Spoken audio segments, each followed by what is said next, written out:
নির্বাচনে আওয়ামী লীগকে যেভাবে মাটিতে টেনে হিঁচিয়ে নামিয়ে দিয়েছেন, এর জন্য আন্তরিকভাবে অভিনন্দন। এই মেয়র নির্বাচন আমাদের জন্য অনেক গুরুত্বপূর্ণ, কারণ এই মেয়র নির্বাচনের পরই সরকারের মাথা খারাপ হয়ে গিয়েছে।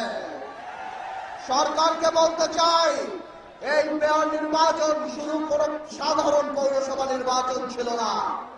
এই নির্বাচন ছিল শেয়ার মার্কেটে আপনাদের দুর্নীতির বিরুদ্ধে মানুষের প্রতিবাদ। এই ভোট ছিল সাগর নদীর হত্যায় সাধারণ মানুষের প্রতিবাদ, এবং সবচেয়ে বেশি ছিল হেফাজতের বাহিনীর যেভাবে আন্দোলন দাঁড় করিয়ে রেখেছিলেন সেটার জবাব দিয়ে দিয়েছে। আপনারা নাকি দিন বদল করবেন। গতকালকে ছাত্রলীগ আর যুবলীগ সিপিবির উপরে হামলা চালিয়ে দেখিয়ে দিয়েছে তারা কত বড় সন্ত্রাসী বাংলাদেশে।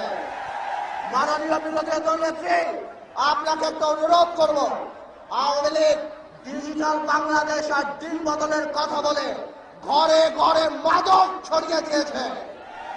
আপনি খবরের কাগজ খুললে দেখতে পাবেন বিভিন্ন দলীয় এমপিরা তাদের ভাই ব্রাদাররা মাদকের ব্যবসা করে 1 কোটি যুব সমাজকে ঘুম পড়িয়ে রেখেছে। মাননীয় নেত্রী, আপনি ওয়াদা করবেন নির্বাচনী ইশতেহারে আমরা মাদক মুক্ত বাংলাদেশ করতে চাই। মাননীয় নেত্রী, আরেকটা কথা বলে দিই, সংবিধান কোনো পাইবেন না, কোন ধর্মীয় গ্রন্থ না। এই সংবিধান যদি 15 বার পরিবর্তন হয়ে থাকে তাহলে বাংলাদেশের মানুষের ইচ্ছায় আরেকবার পরিবর্তন হবে এবং তত্ত্বাবধায়ক সরকারের অধীনে নির্বাচন হবে। আল্লাহ হাফেজ, ভালো থাকুন। আমরা মাদক নির্মূল করবো ইনশাআল্লাহ।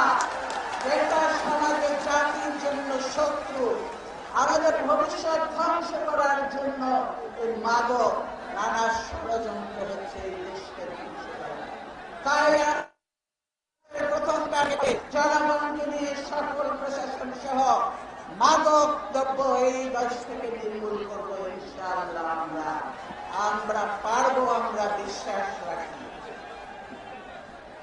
প্রিয় ভাইয়েরা, তারপরে আপনারা দেখেননি ফেলানির কি অবস্থা।